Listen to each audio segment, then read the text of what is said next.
আসসালামু আলাইকুম। আশা করি আপনারা সবাই ভালো আছেন। আজকের ভিডিওতে আমার বাস্তব জীবনের একটি অভিজ্ঞতা আপনাদের সাথে শেয়ার করব।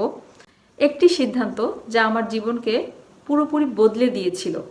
আমার মনে হয়েছে এটা আপনাদের সাথে শেয়ার করা উচিত, কারণ প্রত্যেকের জীবনে এরকম সময় আসে যখন সে সঠিক সিদ্ধান্তটা নিতে পারলে তার জীবনে আসলে অনেক পরিবর্তন করা সম্ভব। তো কথা না বাড়িয়ে শুরু করি। আমি যখন হাই স্কুলে পড়ি তখন আমার একটা বান্ধবী ছিল, ওর নাম ঝুমুর। ওর সাথে আমার পুরো স্কুল আওয়ারটাই ওর সাথে কাটতো। আমি টিফিন থেকে শুরু করে ক্লাসে বসা, একসাথে টিফিনের সময় খেলা, টিফিন শেয়ার করা, গল্প করা, ওর সাথে আমার খুব ক্লোজ ফ্রেন্ডশিপ তৈরি হয়। তো আমার এই বান্ধবীটার সাথে আমি অনেকটা না জেনেই একটা সাইলেন্ট কম্পিটিশনে পড়ে যাই। যখন দেখতাম যে পরীক্ষার রেজাল্ট দিলে, পরীক্ষার সময় খাতা দেখালে ও সব সময় আমার চেয়ে 2-3 এরকম বেশি পেত, অথবা ইংলিশ, অঙ্ক, ম্যাথ এই সাবজেক্টগুলোতে আমি ওর চাইতে কখনোই ওর চেয়ে সমানও পেতে পারতাম না, কমই থাকতাম। এই অবস্থা আমাকে আসলে অনেক জেলাস ফিল করায় এবং আমি একটা সাইলেন্ট কম্পিটিশনে ওর সাথে পড়ে যাই। আমার মনে হলো যে না, আমি ওর চেয়ে কম থাকবো না, অ্যাটলিস্ট ওর সমান থাকবো, না হয় ওর চাইতে আমি বেশি থাকবো, বাট ওর চেয়ে কম থাকবো না। তো এটা আমার মধ্যে ফিল হওয়ার পর ওকে আমি জিজ্ঞেস করলাম যে তুমি আসলে কিভাবে পড়ো, আমাকে একটু বলো। তো আমাকে বললো যে আমি পরীক্ষার আগেই সিলেবাস শেষ করে রাখি এবং 2-3 বার করে আমি সিলেবাস রিভিশনও দিয়ে রাখি। তা আমি ভাবলাম মনে মনে যে আসলে তো আমি তো ওর চাইতে অনেক পিছিয়ে আছি, ও তো অনেক বেটার ওয়েতে পড়ে। আমি পরীক্ষার আগের রাতে সিলেবাস শেষ করি এবং পরীক্ষার দিন সকালে রিভিশন দিই। স্বাভাবিকভাবে আমি তোর চাইতে কম লিখতে পারবো। সো ওর এই স্ট্র্যাটেজিটা আমি ফলো করা শুরু করি। আমি সিলেবাস ধরে পরীক্ষার আগেই সব শেষ করে রাখি এবং রিভিশনও দিয়ে রাখি কয়েকবার করে। সো এটার এই যে আমার প্রস্তুতিটা, এটা আমার ফার্স্ট, সেকেন্ড, থার্ড বা খুব টপ করার জন্য না। আমার টার্গেট ছিল যে আমি জাস্ট ওর চাইতে বেশি পেয়ে এগিয়ে থাকবো, ওর চেয়ে যেন আমি কম না পাই। আমার নিজের কাছে লজ্জা লাগতো। তো যাই হোক, পরীক্ষার যখন রেজাল্ট দিল, এটা ক্লাস 8 থেকে যখন আমি 9-এ উঠলাম, তখন দেখা গেল যে আসলে আমি অনেক ভালো স্কোর করছি। আমি ওর চেয়ে বেশি পেয়েছি কি না পেয়েছি ওটা আমি আসলে পরে আর ফাইন্ড আউটই করি নাই, কারণ ফাইনাল রেজাল্ট দিয়েছিল এবং ও সায়েন্সে চলে যায় এবং আমি কমার্স নিয়েছিলাম। এবং কমার্স যে 43 জন স্টুডেন্ট নিয়েছিল তাদের মধ্যে আমার স্কোর সবচাইতে বেশি হলো এবং আমার রোল 1 হয়ে গেল।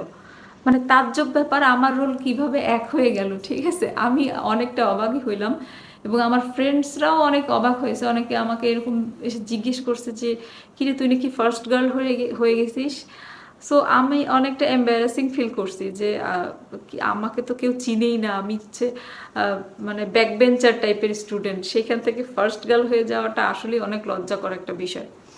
যাই হোক, এই ঘটনার ফলে যেটা হলো, আমি ক্লাস মনিটর হয়ে গেলাম, রোল 1, সামনের বেঞ্চে বসা লাগবে, টিচারদের কনসেন্ট্রেশন আমার উপরে, পড়া জানা লাগবে, পড়া আমি করেই আসি এবং আমি পারি, এটাই অ্যাকসেপ্টেড একটা বিষয়। সো মানিজ্যত রক্ষার জন্য পড়াশোনা করতে হইতো, পড়াশোনা করেই ক্লাসে যেতে হতো এবং টিচারদের এক্সপেকটেশন পূরণ করার জন্য আমাকে রেডি থাকতে হতো। তো যেটা হলো যে এই যে একটা সার্কামস্ট্যান্সে আমি পড়ে গেলাম, এর ফলে আমি অটোমেটিক্যালি পড়া করে আসতাম এবং ভালো করার চেষ্টা করতাম। তো এর ফলে এই ধাক্কাতেই আমার এসএসসির রেজাল্ট ভালো হয় এবং আলটিমেটলি পরে ভালো কলেজে ভর্তি হই এবং এইচএসসির রেজাল্টও পড়ার যে একটা অভ্যাসটা এটা চলে আসে। আপনি যখন হাইলাইটেড হবেন তখন কিন্তু ওই সিচুয়েশন বা ওই স্ট্যাটাস রক্ষা করার জন্য আপনাকে থাকে না যে মুকুট ধরে রাখাটা, ওইরকম আপনাকে স্ট্রাগল করতে হবে।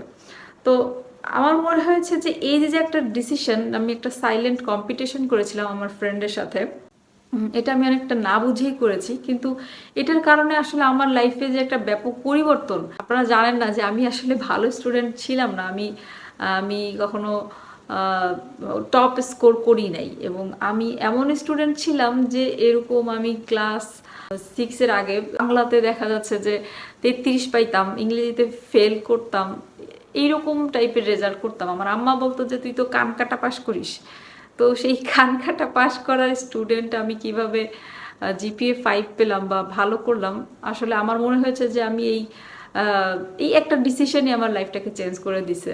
তো যাই হোক, আমার মনে হয় আমার যারা আপনারা আমার সাবস্ক্রাইবারদের সাথে এই আমার লাইফের অভিজ্ঞতাটা আমার শেয়ার করা উচিত, যার কারণে আমি করলাম। আমার স্টুডেন্টদের মাঝেও আমি অনেক সময় দেখি যে অনেকটা ওরা এইমলেস ভাবে ঘোরে, এবং ফ্রেন্ডসরা শুধু সেলফি তুলে একটা ভালো পোস্ট দিতে পারলে, একটা ভালো ভিডিও আপলোড করতে পারলেই মনে হয় যেন ওদের ওরা খুব অনেক কিছু করে ফেলছে, স্মার্টনেস শো করে ফেলছে। বাট ওদের মধ্যে কোনো কম্পিটিশন দেখি না। আমার মনে হয় যে কিছুটা হিংসা ভালো, যেটা আপনাকে পজিটিভভাবে মোটিভেট করে এবং আপনাকে ভালো করার দিকে ধাবিত করে। আর কিছু গুড ডিসিশনস মানুষের লাইফে নিতে হয়, যার কারণে আপনার লাইফটা অনেক পরিবর্তন হয়ে যায়। অবশ্যই আপনি কিছু ডিসিশনস নিলে কিছু ডিসিশনস রাইট হবে, কিছু রং হবে, বাট রং হলেও সেটা থেকে আপনি প্র্যাকটিক্যাল নলেজ গ্যাদার করবেন। রাইট ডিসিশন যখন নেবেন তখন আপনার লাইফটা সঠিক ট্র্যাকেই চলবে। আপনি আপনার লাইফকে বদলানোর জন্য একদিনে কিছু না করতে পারলেও ছোট ছোট সিদ্ধান্ত নিয়ে, ছোট ছোট অভ্যাস পরিবর্তন করে এবং আপনার যে থিঙ্কিংটাকে ডেভেলপ করে আপনি আপনার লাইফকে পরিবর্তন করতে পারেন। আমার মনে হয় বন্ধু সিলেকশন এখানে অনেক গুরুত্বপূর্ণ একটা ডিসিশন। আপনি যদি ভালো বন্ধু সিলেক্ট করেন তাহলে আপনার লাইফের 50% মনে করেন আপনি করে ফেলছেন। এখন এখানে ভালোর হচ্ছে একটা ডেফিনেশন আছে। ভালো বন্ধু মানে কি শুধু যারা ভালো বা ভালো মানুষ, খুব ভালো তার আচার আচরণ? আমার মনে হয় যে ভালো বন্ধু চয়েসের ক্ষেত্রে খুবই খুবই কেয়ারফুল হতে হবে। ভালোর ডেফিনেশন হতে হবে যে অবশ্যই আপনি যার সাথে চলেন সে মেধাবী, সে ভালো স্টুডেন্ট, সে ব্যবহারে ভালো, আচার আচরণে ভালো, প্লাস তার যে এইম অ্যান্ড অ্যাম্বিশাস সেটা আপনার সাথে যায়। সে মানে অনেক দূরদৃষ্টি সম্পন্ন এবং তার টার্গেট হচ্ছে সে লাইফে সাকসেসফুল হবে বা ভালো কিছু করবে। এরকম একটা ফ্রেন্ড যদি আপনার সাথে থাকে, আপনি সবসময় তার সঙ্গে থাকবেন যখন নিজেকে ফিল করবেন যে আপনারও আসলে কিছু করতে হবে, কারণ আপনারা একসাথে ঘুরেন। তো এরকম হচ্ছে পজিটিভ কম্পিটিশন, পজিটিভ জেলাসি মানুষের লাইফকে বদলানোর জন্য অনেক অনেক এফেক্টিভলি কাজ করে। আপনাদের জন্য পরামর্শ হলো কিছু ভালো ডিসিশন আপনারা লাইফে নেন। হতে পারে সেটা আপনি একটা ভালো কোর্স করলেন, বা আপনি ভালো কিছু বই পড়লেন, আপনি ছোট ছোট কিছু অভ্যাস পরিবর্তন করলেন, আপনার কিছু লক্ষ্য নির্ধারণ করলেন, আপনার কনফিউজড লাইফটাকে আপনি একটা টার্গেট দিলেন এবং সেই টার্গেটে যাওয়ার জন্য আপনি প্রতিদিন কিছু কিছু কাজ করলেন। So good habits can bring you the real success. ভালো থাকবেন। ধন্যবাদ সবাইকে।